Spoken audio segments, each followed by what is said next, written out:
Le Rwanda est un petit pays grand comme la Bretagne. Il est situé au cœur de la région des Grands Lacs d'Afrique centrale. Bordé au nord par l'Ouganda, à l'ouest par la République démocratique du Congo, au sud par le Burundi et à l'est par la Tanzanie. De Kigali, nous sommes partis vers le nord à Rwengeri. De Rwengeri, nous sommes descendus vers le lac Kivu et nous avons séjourné une nuit à Kibuye. Puis de Kibuye, nous sommes descendus à Bukavu, à la frontière congo-rwandaise, pour terminer à Butare, où nous resterons 15 jours. Avec la nomination du ministre des Affaires étrangères rwandais, Madame Mushikiwabo à la tête de l'Organisation internationale de la francophonie, les phares de l'actualité se sont tournés vers le Rwanda, pays qui vit un déficit d'image depuis 25 ans à la suite du génocide de la minorité Tutsi. Défiance qui n'est plus justifiée alors que la paix civile est retrouvée et qu'elle a une croissance qui fait rêver ses voisins. Cette croissance ne profite pas aux plus pauvres. Média Espoir est présente sur le terrain et avec ses donateurs depuis 20 ans, elle aide chaque année une centaine d'enfants et quelques familles. J'ai accompagné Daniel pour réaliser ce film qui témoigne du travail effectué et vous donnera peut-être l'envie de visiter le pays des 1000 collines.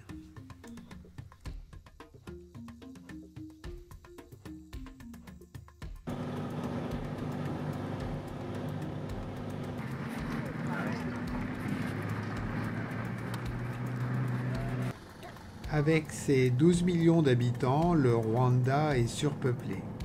Que ce soit le dimanche ou en semaine, pendant nos trajets, nous croiserons des milliers de marcheurs.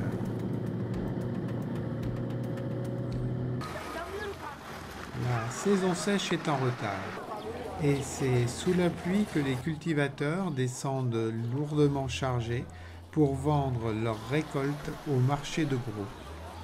À cette saison de l'année, ils arrivent chargés de patates douces, de bananes, de riz, de haricots et de sorgho. Sur ce marché, vous ne verrez pas de sacs plastiques. Ils ont été interdits sur l'ensemble du territoire en 2006. Nous sommes ici au nord du Rwanda, dans une région montagneuse. L'humidité et les températures modérées sont favorables aux récoltes. Les surfaces sont trop petites et les prix de vente de ces denrées ne permettent pas de faire vivre une famille.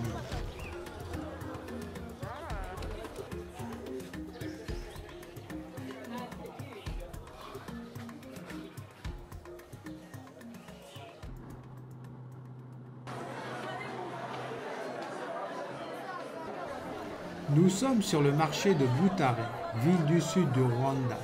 La qualité, la quantité, la diversité des fruits et légumes, céréales, arachides et poissons nous étonnent. Cette abondance de nourriture n'est accessible que par la population la plus aisée de la ville. La forte croissance économique ne permet pas à la majorité des Rwandais de se nourrir correctement. Cette croissance s'est accompagnée d'améliorations sanitaires. Par exemple, le taux de mortalité a baissé, mais le taux de pauvreté est resté élevé et représente 38% de la population.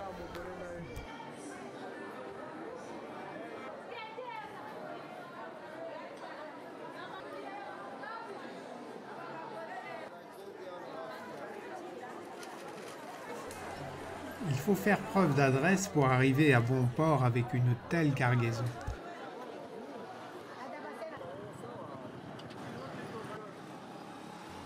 La plupart des Rwandais n'ont pas de moyens de locomotion.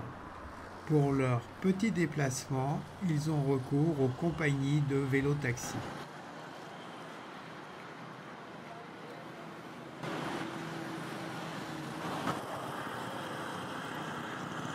Le vélo permet également de transporter des charges lourdes. On peut également avoir recours aux livraisons express.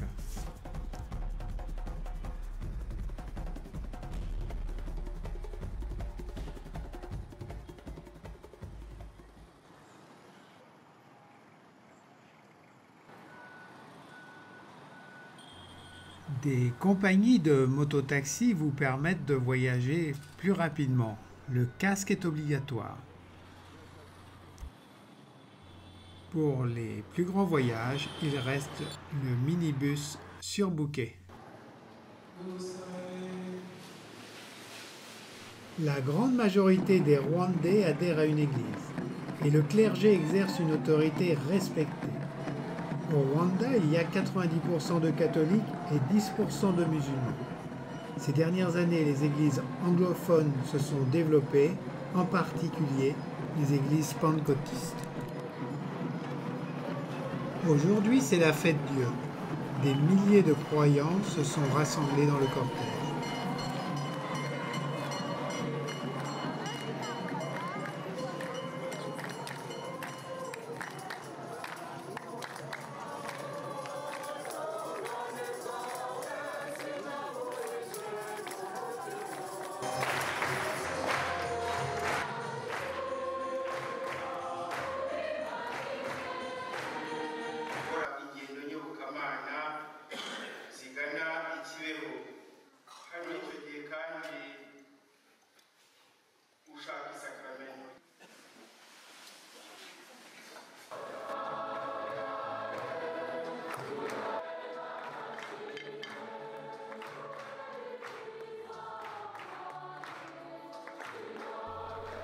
Sur ce site, la Vierge est apparue plusieurs fois.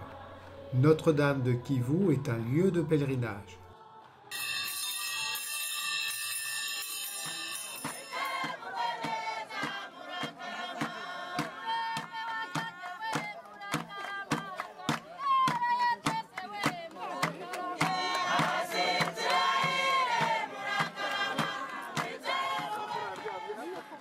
Les marchands du temple sont là et de nombreux souvenirs religieux sont en vente.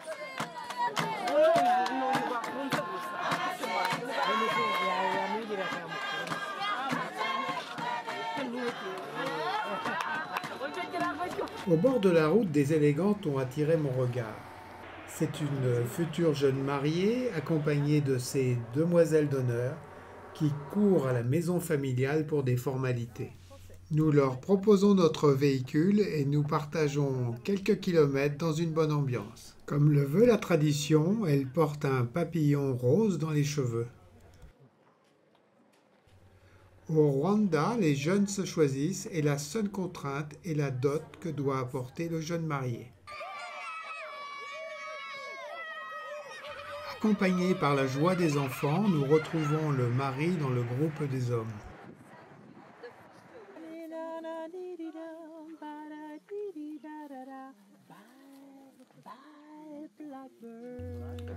Nous avions été bouleversés par nos lectures sur le génocide. La visite du mémorial de Murambi nous a laissé quelques heures sans voix et meurtries. Dans ce complexe scolaire, plus de 40 000 Tutsis ont été massacrés en quelques jours. Ce musée nous a aidés à appréhender l'histoire du Rwanda. Au début du XVIIIe siècle jusqu'à l'indépendance, le pays était une monarchie administrée par la noblesse Tutsi. Partageant une seule langue, le Kinyarwandais, les différences étaient sociales et économiques. Schématiquement, les éleveurs étaient Tutsis, les agriculteurs Hutus. Mais dans certains cas, entre autres si vous aviez fait allégeance au roi, vous pouviez appartenir à la classe des Tutsis. Par la suite, la Belgique met en place une carte d'identité ethnique qui favorisera les antagonistes des deux communautés. Colonie allemande depuis 1894, en 1919, le Rwanda et le Burundi sont attribués à la Belgique. Il devient protectorat belge en 1922 avec une gouvernance qui s'appuie sur l'administration locale et nationale Tutsi. À l'indépendance en 1962, les Hutus, qui représentent 80% de la population, prennent les rênes du pays. C'est le début des premiers massacres. Ils feront 20 000 morts. 300 000 Tutsis fuient dans les pays voisins. En Ouganda, les Tutsis exilés fondent le Front patriotique rwandais. Le FPR et tente en 1990 de reconquérir le pays. C'est un échec militaire. Les représailles contre les Tutsis de l'intérieur sont terribles, considérés comme complices et traitent au pays. Le 6 avril 1994, l'avion du président Habyarimana est abattu par une roquette. En quelques heures, c'est le chaos. Des ministres sont exécutés par la garde présidentielle. Les extrémistes Hutus prennent le pouvoir. Les escadrons de la mort rentrent en action.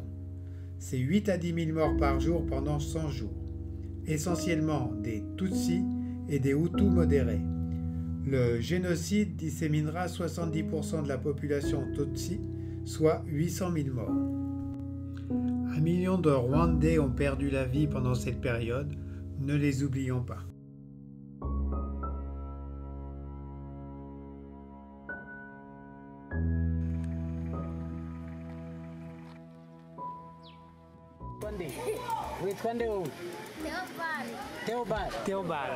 Dans les collines du Rwanda, les enfants participent aux travaux domestiques dès leur plus jeune âge.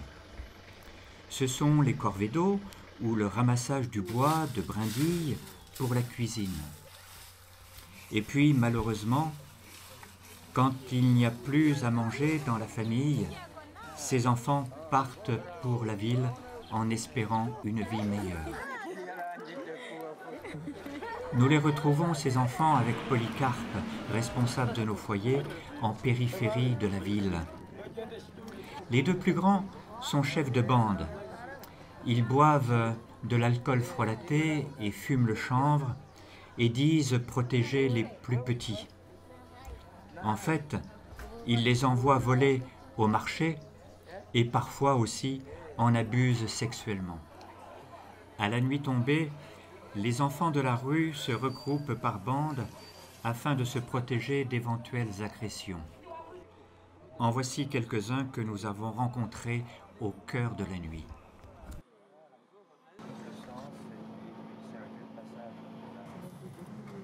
Nous quittons Kigali, la capitale, et ses embouteillages, en direction des grands volcans du Nord qui, malheureusement, resteront cachés par le mauvais temps.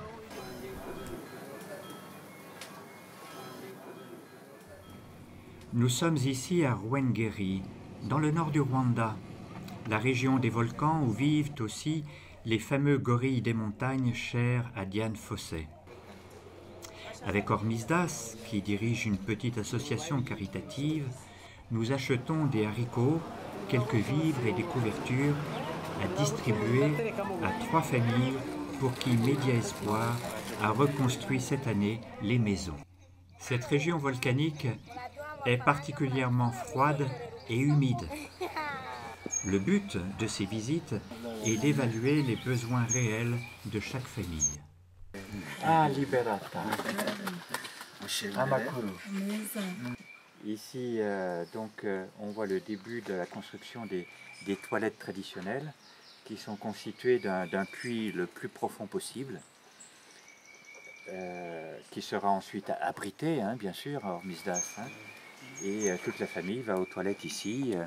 Quand le puits est rempli, on va creuser à côté.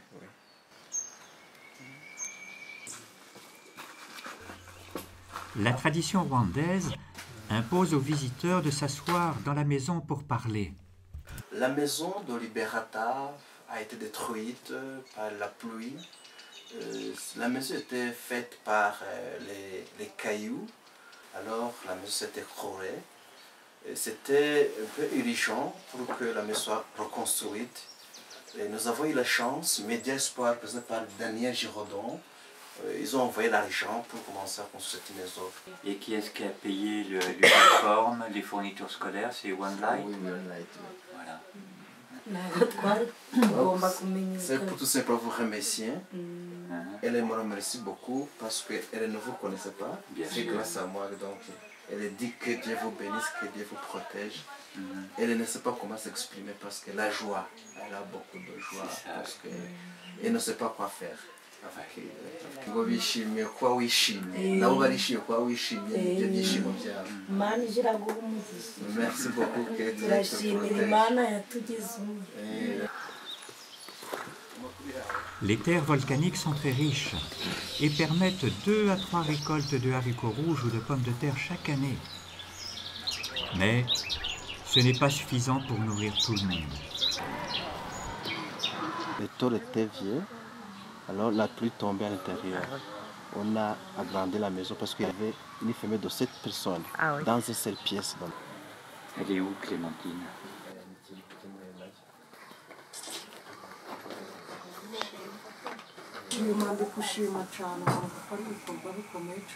Ah, ça, je comprends, Gushima, c'est béni sois-tu. Ouais. Merci. Gushima, oui. Voilà. Oui, c'est une couverture. Oui.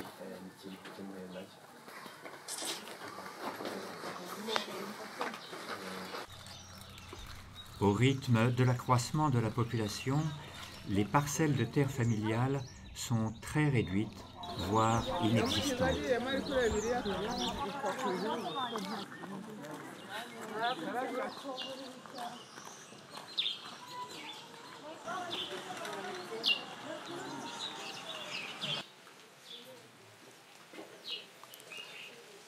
Ah oui, le toit est en piteux état. Ça s'appelle comment ton mari? Niyibis. Il n'y a pas de nom de famille. Chaque individu a son nom. Donc ça joue surtout sur la mémoire orale. Hein. Chacun sait qui est celui-là, c'est l'enfant de maman Clémentine. Et comment la famille arrive à payer le loyer là ici? Même si tu es devant là-bas, Tu peux aller voir. urya ubukene iyo muri kubona uko umuntu ahagaze kwirirwa ndababwira ngo nkeneye iki ngiki mwakimvugira. En poursuivant notre chemin, nous sommes impressionnés par les lourdes charges poussées par les cyclistes, environ 30 ou 40 kilos de haricots. Et plus loin, admiratifs des femmes qui portent toutes sortes d'objets sur la tête.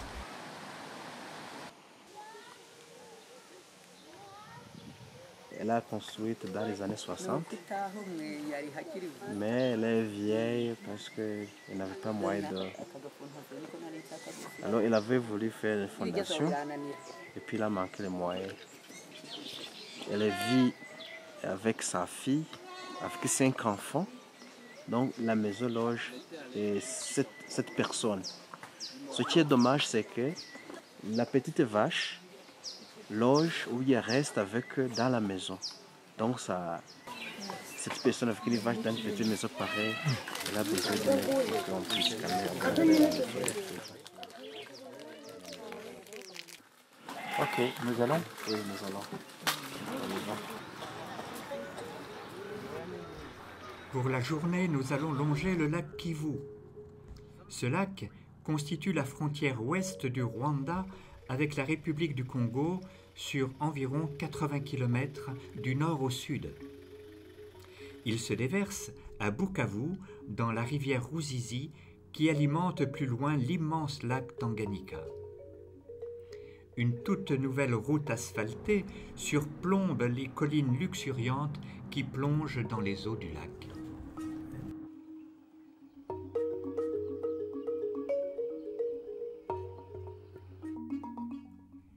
La natalité galopante du Rwanda met en marche sur ces routes beaucoup de monde et les rencontres y sont toujours sympathiques et joyeuses.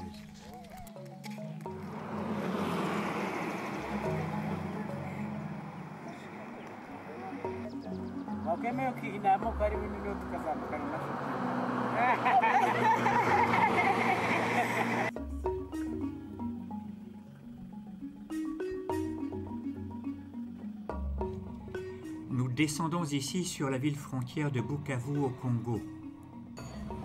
L'or et les diamants de ce pays font de cette ville frontière un lieu de grande activité commerciale et de nombreux trafics. La foule se presse sur ce pont qui relie les deux pays.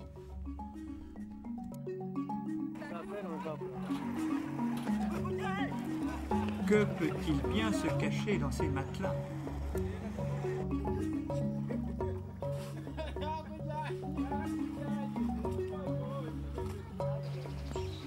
Sur le lac Kivu, on pratique la pêche. Au Lamparo la nuit sur de grandes pirogues, ou bien le jour entraînant de longs filets flottants que l'on tire ensuite sur le bord.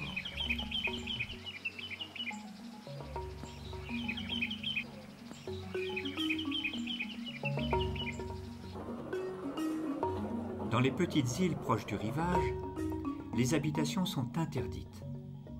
Elles sont le refuge de roussettes, grosses chauves-souris frugivores qui dorment le jour et se nourrissent la nuit dans les plantations du bord du lac.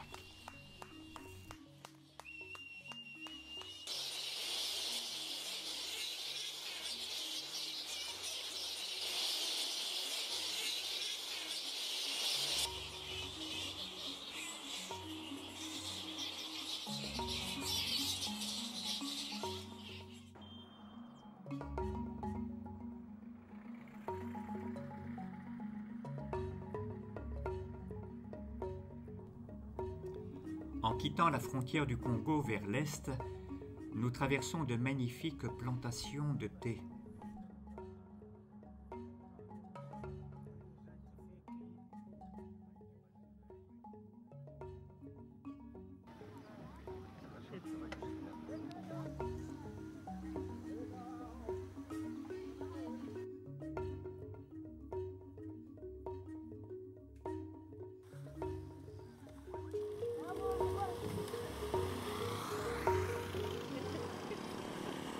Le réseau routier principal qui quadrille le Rwanda est en bon état. Mais malheureusement, il est mis à mal par les pluies diluviennes de l'hiver qui provoquent de gigantesques glissements de terrain. Pendant que Daniel s'occupe des comptes de l'OPDE, nous partons en escapade vers la forêt primaire de Nyongwe. Située à 1h30 de Butare, c'est l'une des plus belles forêts tropicales d'Afrique. Nyongwe signifie léopard. Malheureusement, ils ont tous disparu il y a une trentaine d'années. Sur ces routes de montagne, les freins des vieux semi-remorques sont fortement sollicités et les accidents ne sont pas rares.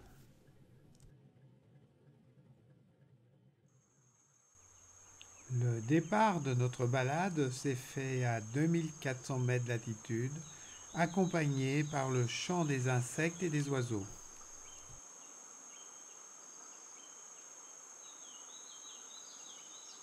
C'est une jungle impénétrable, de ce fait il est conseillé de prendre un guide. Notre courte excursion d'un jour ne nous permettra pas de voir les 300 espèces d'oiseaux, les 13 espèces de singes et les milliers d'espèces végétales.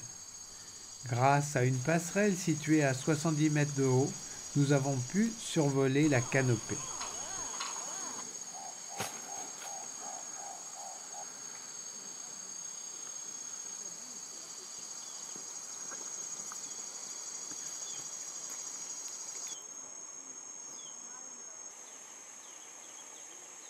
De ce belvédère instable, nous découvrons des feuillages pouvant faire penser à des brocolis.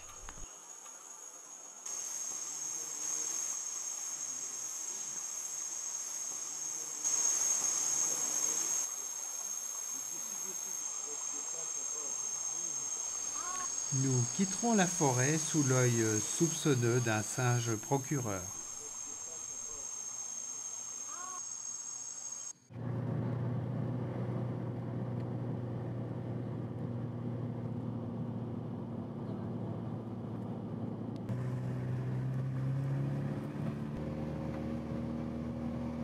Nous arrivons au musée de l'histoire ancienne de Nyanza. Nyanza était capitale royale depuis la fin du 19e jusqu'à l'indépendance. Nous sommes face à l'impressionnant palais royal, reconstruit à l'identique. C'est un gigantesque dôme fait de sisal et de papyrus. Le palais royal était constitué de 6 pièces. Le roi étant polygame, il existait une chambre royale et 6 autres pièces pour les concubines.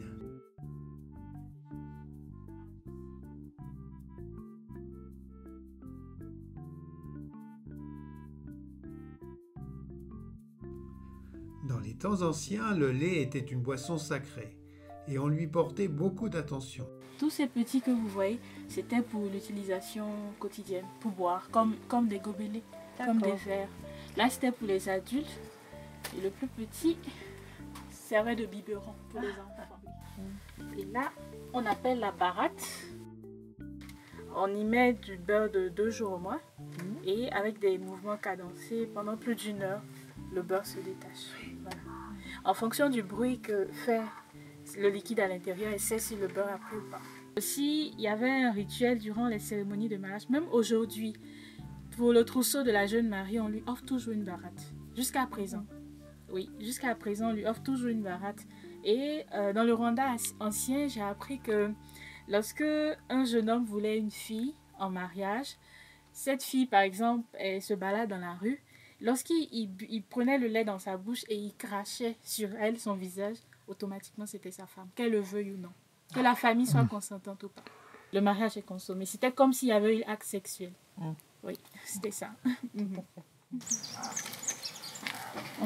Au Rwanda, la vache est un signe de richesse. Une belle vache doit avoir les cornes en croissant de lune. Les vaches de la race Ankol n'ont aucune utilité. Elles sont là pour le prestige. Traditionnellement, le vacher l'a promené en récitant des poèmes.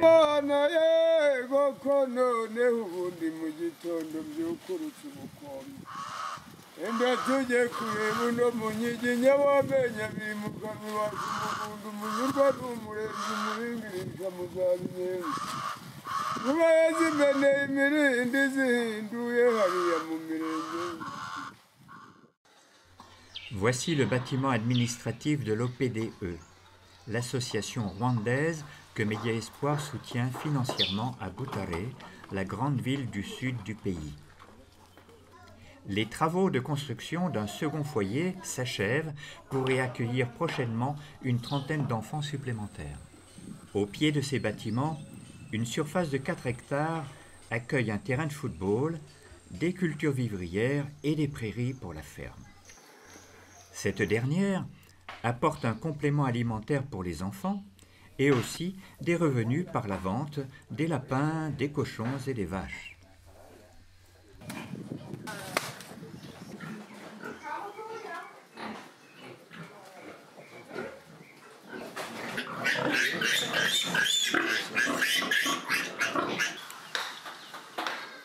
Grâce à l'eau de la source, on s'affranchit de la saison sèche. On a normalement 2 saisons agricoles. Mais parce que depuis le mois de juin jusqu'au mois de septembre, c'est la saison sèche ici. Il y a trop de soleil et tout ça. Mais si vous avez un système d'irrigation, vous pouvez faire aussi la 3e saison. Alors ici, nous avons un champ à cultiver. Alors nous engageons des gens journalièrement. Donc c'est les gens que vous voyez ici qui sont en train de faire le travail de labour. Ils sont payés par jour. Alors, de 7h vers midi, on les paye 700 francs par jour chacun. Alors ici nous sommes en train de labourer pour cultiver le haricot. Les haricots et le maïs. Et ça c'est maintenant, ça sera pour la saison, pendant la saison sèche, grâce à l'eau que nous avons ici.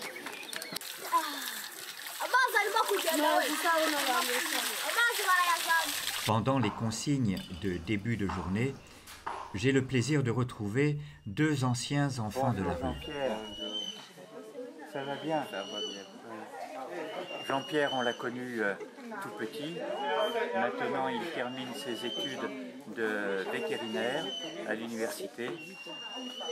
L'année scolaire se termine au mois de juillet, c'est ça? Oui, c'est ça. Oui, oui. Justin, comment ça va? Oui, ça va bien. Ça va bien. Avec Justin, on le connaît depuis qu'il est tout petit. Ça fait... En quelle année tu es venu à l'OPDE? J'ai commencé à la première année. Oui, mais en quelle année? 2002. En 2002. Donc il est quasiment là depuis le début de l'existence du foyer. Et... Ce petit garçon de 4 ans environ s'appelle Daniel. La police l'a ramassé dans la rue quelques jours avant notre arrivée. On ne sait rien de lui. Trop petit pour être scolarisé, il passe la journée dans un jardin d'enfants proche de l'OPDE. Très rapidement, Daniel est devenu la mascotte du foyer et les plus grands sont aux petits soins avec lui. En quelques jours, le petit Daniel a réappris à sourire. Et il s'adapte rapidement aux règles de vie du foyer.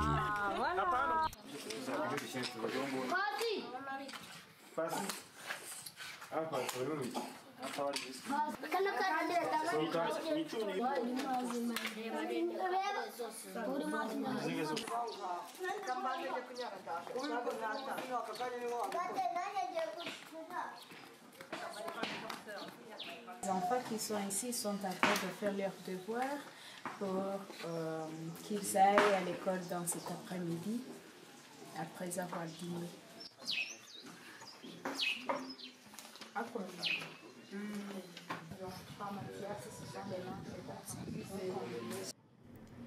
Nous sommes en route pour le foyer de Rukira, à 15 km du centre-ville. Il s'agit d'une grosse maison achetée en 2001 et qui a été aménagée pour accueillir 30 enfants. Ce sont les plus âgés qui habitent là et la plupart sont en école secondaire. Ils mangent à midi à la cantine scolaire. Les quelques autres se partagent une gamate de semoule de maïs enrichie de graines de haricots et d'amarante. Tout à l'heure, tu filmais ce petit moment de prière que les enfants prennent avant le repas. À contrario de ce qu'on peut vivre parfois chez nous, dans certaines familles où cette prière est un rituel, ici pour les enfants, c'est un rappel et un remerciement parce qu'ils ont vécu la faim, ils savent ce que c'est que de ne pas manger pendant 1 jour, 2 jours ou plus.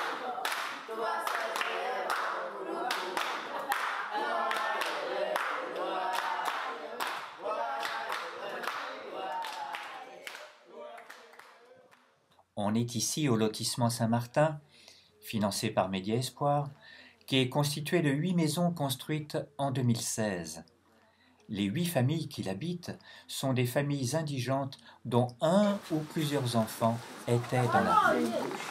Donc chaque maison a un tout petit bout de jardin autour, mais également, on verra en bas du lotissement, chaque maison a sa parcelle.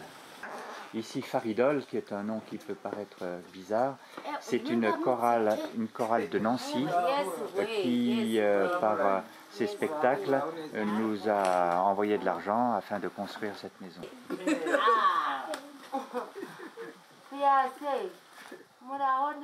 Comme vous le remarquez, on a construit des maisons, mais il n'y a pas le mobilier, il n'y a pas grand-chose. Il donne par terre, donc il met sur une natte avec une couverture.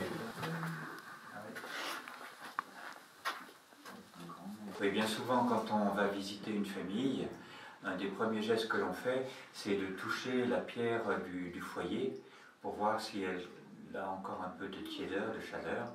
Et là, manifestement, on sait que la famille a mangé hier. Au bas des maisons ont été construites des petites stalles afin d'engraisser le petit cochon attribué à chaque famille. Malheureusement, la faim a été la plus forte et les petits cochons ont été mangés. Affaire à suivre. Pour l'instant, seul le courageux Saïd, chef du lotissement, y élève une vache et 2 chèvres.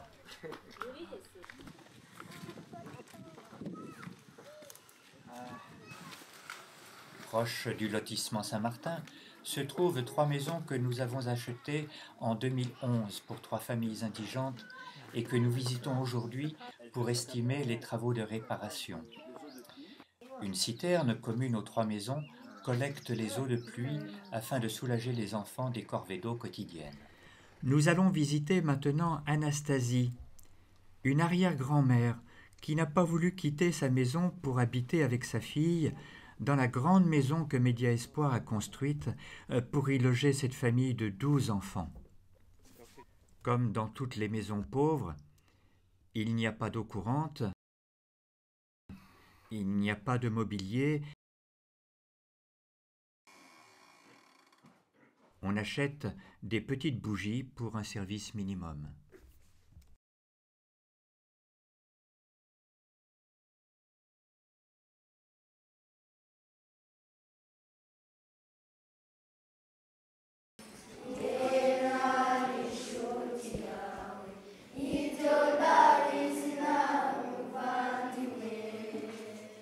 Merci d'avoir préparé cette fête avec beaucoup de soin, en particulier les danseurs. Merci à sa professeure.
Les danses et chants traditionnels représentaient les différentes activités menées à la cour royale. Ils évoquent la reproduction de gestes liés au mode de la vie agricole. D'autres célèbrent l'élégance des animaux vénérés, sans oublier la vache sacrée avec ses cornes tendues vers le ciel. Nous terminerons par les danseurs Intore qui célèbrent le retour des guerriers victorieux.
Donc M. Polycarpe vous a expliqué tout à l'heure, lui qui dirige l'OPDE, que je viens le voir 2 fois par an pour travailler avec lui et assurer donc le financement du fonctionnement de l'OPDE. Ce qui nous permet, vous le savez, d'accueillir de nombreux enfants de l'OPDE. Moi j'en reconnais quelques-uns, comme par exemple Kevin. Mwese arabifuriza kwiga cyane sibyo aha muri si mwaka wa gatanu arabifuriza kwiga cyane kuko murabizi ko nta kintu na kimwe umuntu ageraho atarize. Les enfants de l'OPDE terminent obligatoirement l'école primaire et pour la majorité d'entre eux, nous les orientons ensuite vers une formation professionnelle. L'école des maristes que nous visitons en accueille quelques-uns dans les différentes sections offertes. L'informatique pour les jeunes de niveau secondaire, la coupe-couture, la cuisine qui offre beaucoup de débouchés dans le tourisme, la métallerie ou la menuiserie et bien sûr la coiffure. J'avais visité cet établissement en 2004, donc ça fait 14 ans, et je suis agréablement surpris de la superbe évolution de l'établissement et surtout de la qualité des équipements qui évidemment doivent beaucoup aider à la formation de tous les enfants que nous avons vus dans les multiples disciplines qui sont celles-ci. Alors j'en profite pour féliciter monsieur le directeur qui doit manager toute cette équipe éducative, puisqu'ici il y a donc, vous m'avez dit, je me souviens, il y a 130 internes et combien d'externes alors? Une quarantaine d'externes. Voilà. Donc c'est un bel établissement qui nécessite un investissement important de votre part, une aide également qui nous est offerte. Il y a déjà quelques enfants ici. Dans le futur, il y en aura peut-être davantage encore. Merci, oui, merci.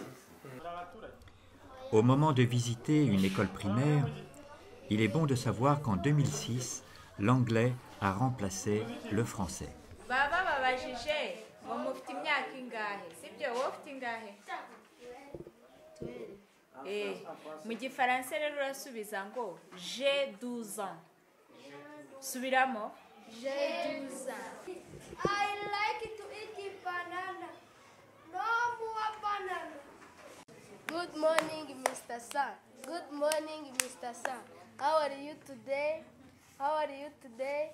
Come and give us light. Come and give us light. Shine, shine, shine.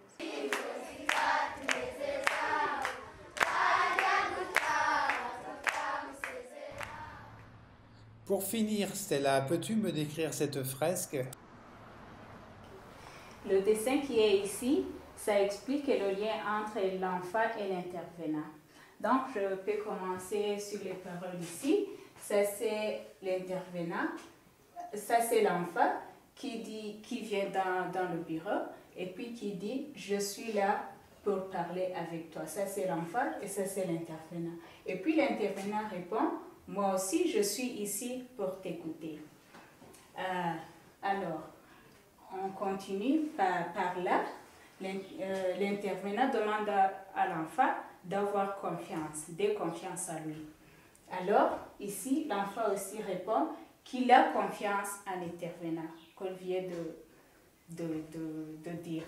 Et puis ici, les deux personnes se sortent un tout petit peu à l'extérieur et puis l'enfant commence à dire à l'intervenant, voici mon histoire.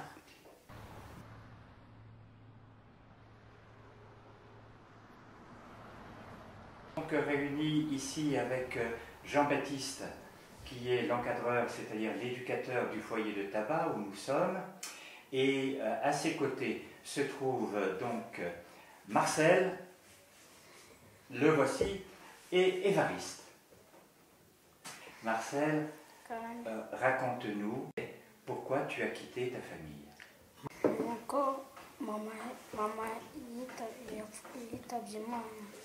Comment vivais-tu dans la rue? Nirirwaga niruka mu mujyi nyine niga ibyo kurya bikanga nsimbura nkakomeza ngahiga gutyo nagira icyo mbona nkarya ubundi nkareba aho ndyama gutyo. Évariste, peux-tu nous dire pour quelle raison tu as quitté ta famille, ta maison? Njyewe impamvu navuye mu rugo nuko papa yaravugaga ngo nako ndi umwana we maze ubundi hashize iminsi baramufunga kuko nabonaga nyine twaragiye n'aba mu muhanda tukiba nyine nkabona nk'akantu nyine ukakiba nuko nyine twaba. Comment tu es venu à l'OPDE? Quelle année? waje ryari? Waje ryari? Naje mu kwa 12 ko nabaga mu muhanda kandi ntacyo ndya nta n'imyenda ngira. On continue avec Marcel. Pour quelle raison tu es content d'être là? Sibyo kuba ubana urya wambara, ikindi gituma wishimira ko urahane n'ikiri mu kigo cyo PDI. Ko nabaga mu muhanda niga ubu nkaba niga nsabana n'abandi bagenda. Et pourquoi faire? Quelles études, quel métier tu aimerais faire? Wumva uzaba iki? Muzagira uruhe mwuga n'ujya kaminuza? Uziga iki? Pilot. Ah, je vois que je vais être un pilote d'avion. Très très bien. Et toi, Évariste, qu'est-ce que tu aimerais faire quand tu seras grand? Evariste, we nukora wumva uzakora iki? Uzaba umusirikare. Donc vous savez, l'un et l'autre, si vous voulez accéder à votre rêve d'adulte, il vous faut beaucoup travailler à l'école. Murabizi ko kugira ngo bigire inzozi zanyu bishobora gukora cyane mu ishuri